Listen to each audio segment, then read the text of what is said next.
हरे कृष्णा कृष्णा कृष्णा हरे हरे, हरे राम हरे राम, राम राम हरे हरे। हरे कृष्णा कृष्णा कृष्णा हरे हरे, हरे राम राम राम हरे हरे। जय श्री प्रभुपाद की जय, अनंत कोटि वैष्णववृंद की जय। हरे कृष्ण सभी। तो आज हम लोग पढ़ने वाले हैं श्रीमद् भगवत गीता अध्याय 5 और श्लोक संख्या 13। किसी को कोई प्रश्न है कल के सेशन से?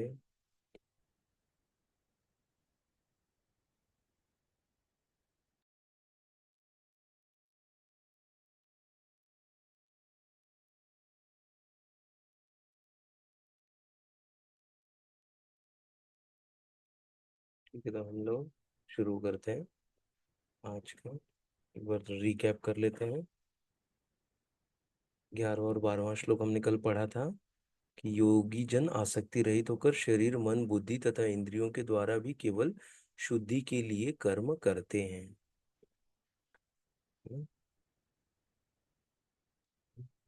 क्योंकि शुद्ध होना बहुत जरूरी है ना, कलमश से शुद्ध होना। जितने भी अनर्थ हैं वो निकलने चाहिए, उसकी निवृत्ति होनी चाहिए। ठीक है। तो इसीलिए, और शुद्धिकरण का क्या है? भगवान के नामों का जप करके हम अपना मन बुद्धि वाणी सब कुछ हम शुद्ध कर सकते हैं। एक आत्मा का क्या फूड क्या है ना? हरि नाम, हरि कृष्ण महामंत्र का जप। ये एक आत्मा का भोजन है ना। शरीर का भोजन है दाल रोटी चावल सब्जी, दूध दही। ये शरीर के लिए है। और मन बुद्धि और सॉरी आत्मा के लिए, आत्मा का भोजन है क्या? हरिनाम, हाँ? या भगवान की भक्ति, भगवान की आराधना, भगवान का जो नवधा भक्ति में जो हम कार्य संपन्न करते हैं वो। ठीक है। तो उससे सारे हम शुद्धिकरण हमारा होगा।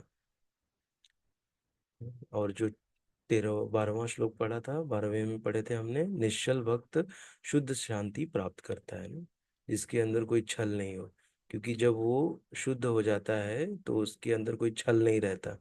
जब छल नहीं रहता तभी शांति मिलेगी। जहाँ भी थोड़ा भी छल रहेगा, खुद को अच्छा घोषित करना है, खुद के लिए ना, अपने लिए मेरे लिए जहाँ पे रहेगा, तो थोड़ा सा हम छल और ये सब करते रहेंगे, तब तक शांति नहीं मिलेगी। तो शांति के लिए क्या है? निश्चल भक्त को शांति प्राप्त करता है, क्योंकि वो समस्त कर्मफल मुझे अर्पित कर देता है। किंतु जो व्यक्ति भगवान से युक्त नहीं है और जो अपने श्रम का फलकामी है, वो बंध जाता है ना। कितना बड़ा लॉस है ना? बंध जाता है मतलब कर्मों में वो बंध जाता है, कर्म बंधन में। और बंधने से क्या होगा? बारंबार जन्म मृत्यु के चक्र से उसको गुजरना पड़ेगा ना। बहुत बड़ा लॉस है एक्चुअली। बहुत बड़े इंजीनियर, बहुत बड़े डॉक्टर, बहुत बड़े एडवोकेट ना, कोई भी बड़ा पोस्ट मिल गया, बहुत सफल ना उद्योगपति, लेकिन अगर भगवान से युक्त नहीं है तो क्या होगा? वो कर्म बंधन में बंध जाएगा। आवाज लो आ रही है क्या? नहीं, ठीक आ रही है।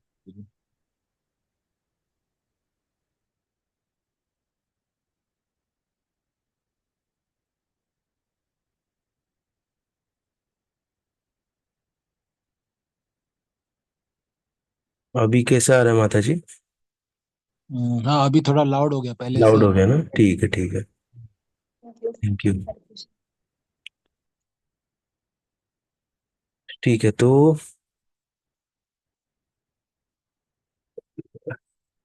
तो ये था, अपने श्रम का फलकामी वो बंध जाता है। आगे हम लोग आज का श्लोक देखते हैं। सर्वकर्माणि मनसा सन्न्यस्यास्ते सुखं वशी, नवद्वारे पूरे देहि नैव कुर्वन्न कारयन्। हाँ, और इसका एक सेकेंड ना थोड़ा।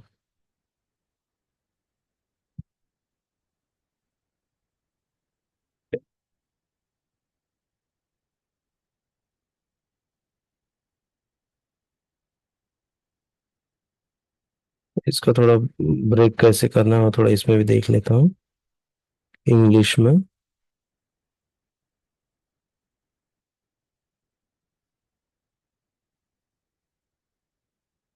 सर्व कर्माणि मनसा, सही पढ़ा था हमने, सर्व कर्माणि मनसा संन्यस्यास्ते सुखम वश।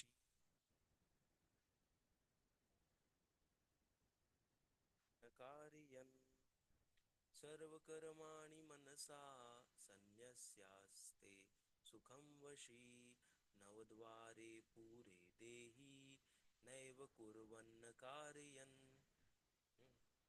कोई पढ़ना चाहेगा?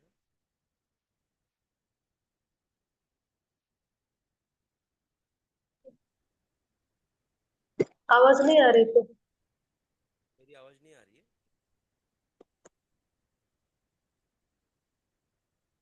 हरे कृष्णा। अच्छा, वॉइस अभी आवाज नहीं आ रही बिल्कुल। बिल्कुल नहीं अभी आ रही है? हरे कृष्णा। जी अभी जी आई। जी। अभी आ रही है आवाज? जी आ रही है। ठीक है ठीक है, पता नहीं शायद कुछ लग रहा है वायर हिल रहा है, तो साउंड चला जा रहा है, कुछ गड़बड़ हुआ है लग रहा है। अभी आ रही है ना? जी आ रही थी। हाँ अभी आ रही है। कोई पढ़ना चाहेगा श्लोक? हरे कृष्ण प्रभु जी। हाँ, हरे कृष्ण माता जी, पढ़िए। सर्वकर्माणि मनसा संन्यस्यास्ते सुखं वशी नवद्वारे पुरे देहि नैव कुर्वन्न कारयन्। बहुत अच्छा माता जी, थैंक यू। और कोई ट्राई करेगा?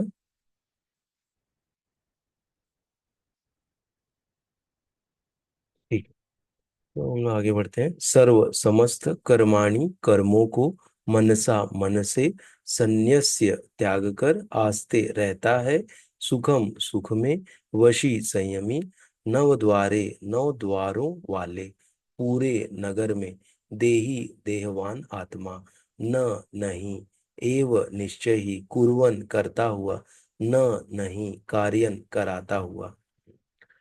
जब देहधारी जीवात्मा अपनी प्रकृति को वश में कर लेता है और मन से समस्त कर्मों का परित्याग कर देता है, तब वह नौ द्वारों वाले नगर भौतिक शरीर में किरा बिना कुछ किए कराए सुख पूर्वक रहता है। फिर से एक बार पढ़ते हैं। जब देहधारी जीवात्मा, हाँ, ना यहाँ पे अपनी बात हो रही है, देहधारी जीवात्मा अपनी प्रकृति को वश में कर लेता है। जब देहधारी जीवात्मा अपनी प्रकृति को वश में कर लेता है और मन से समस्त कर्मों का परित्याग कर देता है, तब वह नौ द्वारों वाले नगर भौतिक शरीर में बिना कुछ किए कराए सुखपूर्वक रहता है। वो कब? जब मन से समस्त कर्मों का क्या कर देता है? परित्याग कर देता है। हम्म। तात्पर्य, देहधारी जीवात्मा नौ द्वारों वाले नगर में वास करता है। शरीर, ये देखिए, ये जो हमने ये पढ़ा है ना, ये जस्ट मीनिंग दिया है। अभी मीनिंग का जो तात्पर्य है, इसका रियल मीनिंग क्या है, यहाँ पर प्रभुपाद जी दिए है। और इसमें बहुत मीनिंग निकलेगा एक्चुअली ना, उसमें से जो ऑप्टिमम है वो हमको यहाँ पे मिला हुआ है। इस पे और चर्चा करेंगे हम लोग, और इसका मीनिंग बाहर निकलेगा, ठीक है। पढ़ते हैं अभी हम लोग। देहधारी जीवात्मा नौ द्वारों वाले नगर में वास करता है। शरीर अथवा नगर रूपी शरीर के कार्य, हम्म, नगर रूपी शरीर के कार्य प्राकृतिक गुणों द्वारा स्वतः संपन्न होते हैं ना। शरीर अथवा नगर रूपी शरीर के कार्य प्राकृतिक गुणों द्वारा स्वतः संपन्न होते हैं ना। जैसे क्या ना, ये जो हमारी प्रकृति के तीन गुणों के द्वारा सब कार्य होता है ना, प्रकृति क्रियामाणानि गुण कर्माणि सर्वश। सब जो कर्म कैसे हो जाता है? प्रकृति के गुणों के द्वारा, हाँ, स्वतः संपन्न होते हैं। शरीर की परिस्थितियों के अनुसार रहते हुए भी जीव इच्छा अनुसार इन परिस्थितियों के परे भी हो सकता है। अपनी परा प्रकृति को विस्मृत करने के ही कारण वह अपने को शरीर समझ बैठता है और इसलिए कष्ट पाता है ना? खुद को शरीर समझ लिया है, आत्मा के बजाय खुद को शरीर समझ लिया, इसके लिए वजह से क्या हो रहा है, वो कष्ट पाता है। कृष्ण भावनामृत के द्वारा वह अपनी वास्तविक स्थिति को पुनः प्राप्त कर सकता है और इस देह बंधन से मुक्त हो सकता है। अतः जो ही कोई कृष्ण भावनामृत को प्राप्त होता है तुरंत ही वह शारीरिक कार्यों से सर्वथा विलग हो जाता है। ऐसे संयमित जीवन में जिसमें उसकी कार्य प्रणाली में परिवर्तन आ जाता है, वह 9 द्वारों वाले नगर में सुख पूर्वक निवास करता है। ये 9 द्वार इस प्रकार है। 9 द्वारे पूरे देही हमसो लेलायते बहिः वशी सर्वस्य लोकस्य स्थावरस्य चरस्य च। जीव के शरीर के भीतर वास करने वाले भगवान ब्रह्मांड के समस्त जीवों के नियंता हैं। यह शरीर 9 द्वारों, क्या क्या है 9 द्वार, 2 आंखें, 2 नथुने, मतलब 2 नाक के नॉस्ट्रिल्स, 2 कान, 1 मुंह, गुदा और उपस्थ से युक्त है। बद्ध अवस्था में जीव अपने आप को शरीर मानता है, किंतु जब वह अपनी पहचान अपने अंतर के भगवान से करता है तो वह शरीर में रहते हुए भी भगवान की भांति मुक्त हो जाता है। श्वेताश्वतर उपनिषद में 3.18 में बताया गया है। अतः कृष्ण भावना भवित व्यक्ति शरीर के बाह्य तथा आंतरिक दोनों कर्मों से मुक्त रहता है ना। एक्चुअली क्या है, यहाँ पे जो एक आया है कि मन से समस्त कार्यों का परित्याग कर देता है ना। जब मन से उस समस्त कार्यों का परित्याग करने का मतलब क्या, कि मन उसका अभी कहाँ लग गया है, भगवान की सेवा में लग गया ना, भगवान के चरणों में लग गया। तो यहाँ पर एक समझने वाली बात है कि हमारे इस परंपरा में ना, हम लोग कोई भी जो हमारी इंद्रियां हैं ना, उसको ये नहीं कर देते कि मतलब अ, इंद्रियों को हम लोग रोकने का प्रयास नहीं करते कि बाबा कंट्रोल करने का हम लोग ट्रेनिंग नहीं लेते हैं ना। हम अपनी इंद्रियों को क्या कैसे प्रशिक्षित करते हैं, इंद्रियों को ऐसे प्रशिक्षित करते हैं कि वो इंद्रियां जो है वो भगवान की सेवा में लगे ना। हम ऐसे नहीं कि भैया कंट्रोल करो, जैसे बाकी के जो रहते हैं उनको कठोर वो रहता है ना, अ, इंद्रियों को कंट्रोल करने के लिए कि आँख को यहाँ वहाँ मत देखो, आँख को बंद रखो ना, नाक को ज्यादा अच्छा स्वादिष्ट भोजन सूंघने के लिए मत यूज करो ना, मुंह में एकदम सादा चीज डालो खाने के लिए ना। ऐसे करके उनका क्या होता है, पूरा एकदम कंट्रोल के पीछे ज्यादा फोकस रहता है।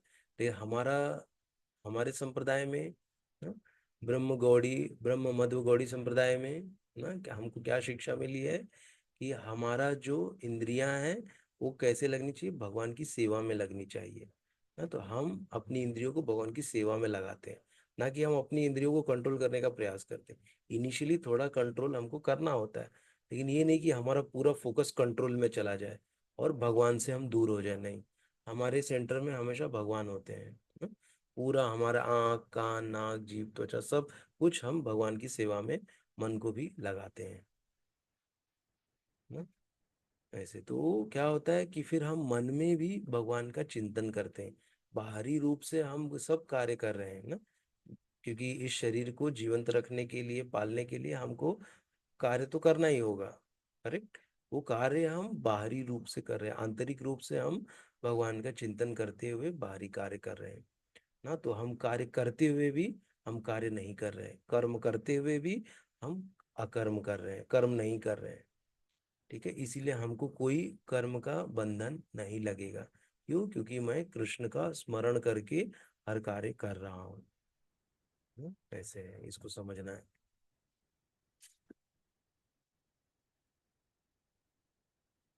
हम्म, ना, और ये थोड़ा हाई लेवल चीज बोल दिया। लोअर चीज में क्या है कि ना, जीव जो होता है वो अपने आप को शरीर मान लेता है, और जब शरीर मान लेगा तो क्या होगा, जब शरीर मान मान लेगा तो शरीर में से जो भी प्रॉब्लम रहेगा उसको फेस करना पड़ेगा ना। जो तीन क्लेश है, आदि आत्मिक, आदि भौतिक, आदि दैविक, ये क्लेशों को उसको सहना पड़ेगा। भौतिक क्लेश क्या है? कोई व्यक्ति आके कुछ बोल दिया ना, कोई व्यक्ति आके डांट दिया, बोल दिया, तो वो क्या करेगा? 4 दिन तक उसके बारे में ही चिंतन करते रहेगा, उसके बारे में सोचते रहेगा, इसने मुझे बोल कैसे दिया ना, ऐसा बोलना चाहिए क्या, ऐसा नहीं बोलना चाहिए था, वैसा बोलना चाहिए था, उसी के ऊपर पूरा दिमाग में मथते रहेगा वो। हम्म, उसका आउटपुट क्या निकलेगा? कुछ भी नहीं निकलेगा।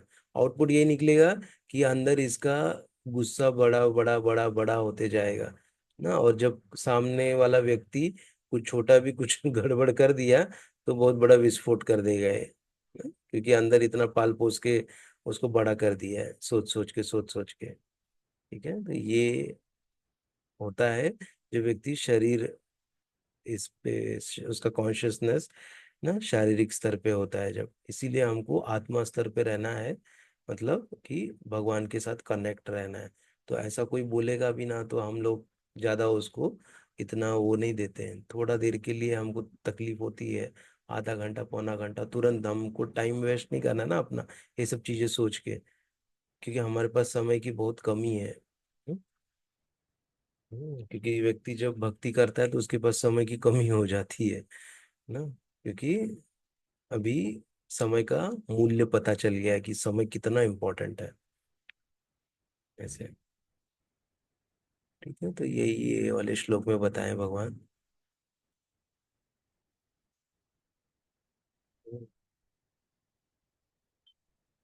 बिना कुछ किए कराए सुखपूर्वक रह सकता है, ठीक है ऐसे।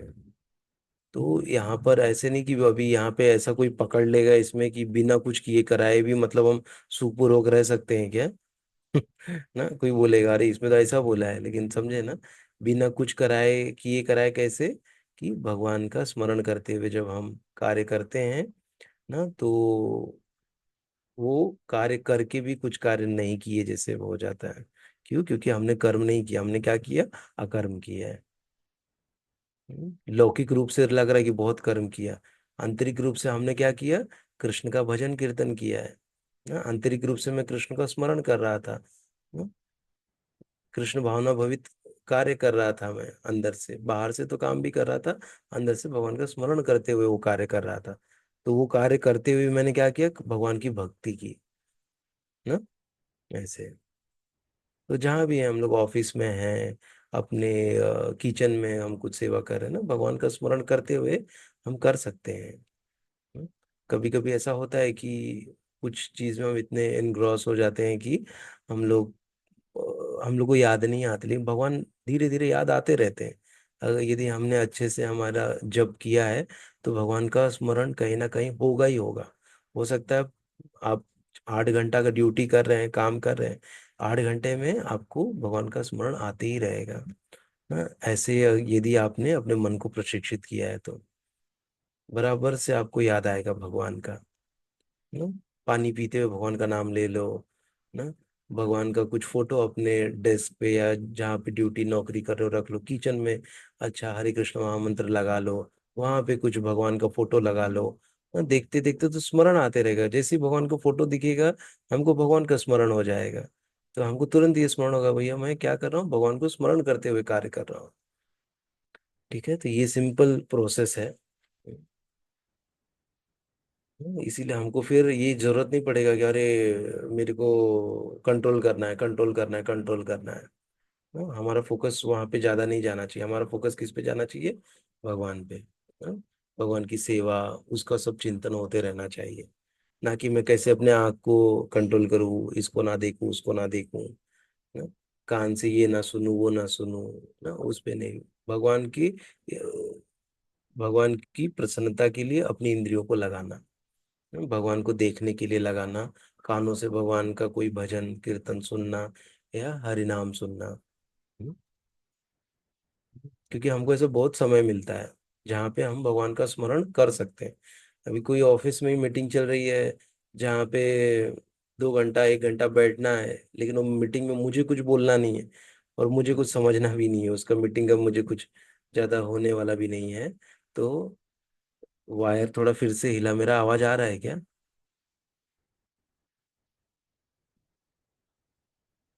जी आ रहे प्रभु। आ रहा है। Thank you. तो मुझे क्या करना है, चुपचाप अपना मुंह बंद करके मन में हरे कृष्ण खाली अपनी जीवा हिलानी है अंदर से, ना मुंह के अंदर अपना जो लिप्स है उसको बंद करके। ऐसे देखिए मैंने बोला भी मंत्र, आप लोगों को सुनाई नहीं दिया, पता भी नहीं चला ना, तो ऐसे हम लोग कर सकते हैं। ठीक है। हम्म,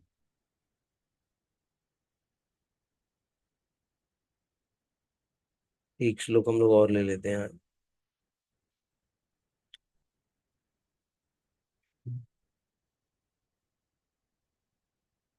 लेके कल ही ले लें, एक्चुअली टाइम भी हो गया है अभी।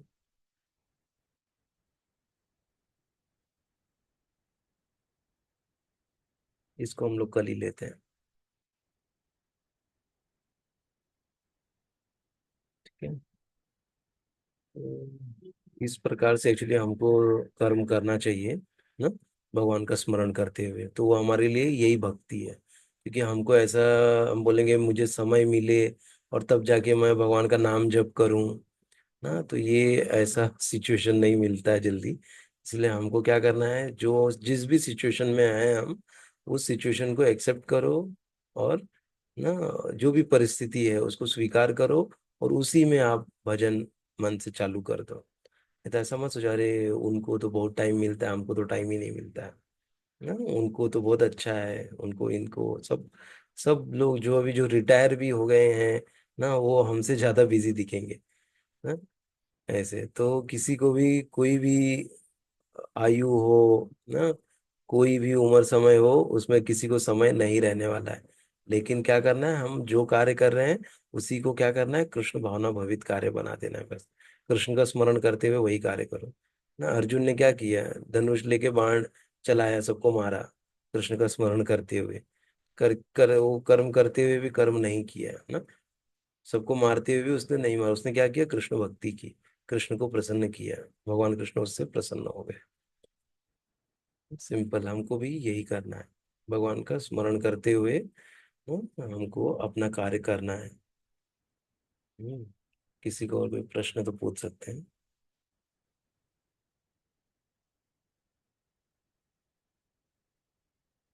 या किसी का कोई कमेंट है?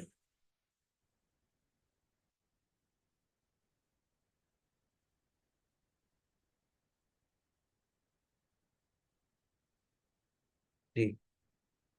ठीक है, बहुत बहुत धन्यवाद आप सभी को ज्वाइन करने के लिए। हरे कृष्ण। जय श्रील प्रभुपाद की जय। अनंत कोटि वैष्णवृंद की जय। श्रीमद् भगवद गीता की जय। हरे कृष्ण। कल मिलेंगे हम लोग हरे 14। कृष्ण प्रभु। हरे कृष्ण। हरे कृष्ण प्रभु जी। हरे कृष्ण। हरे कृष्ण।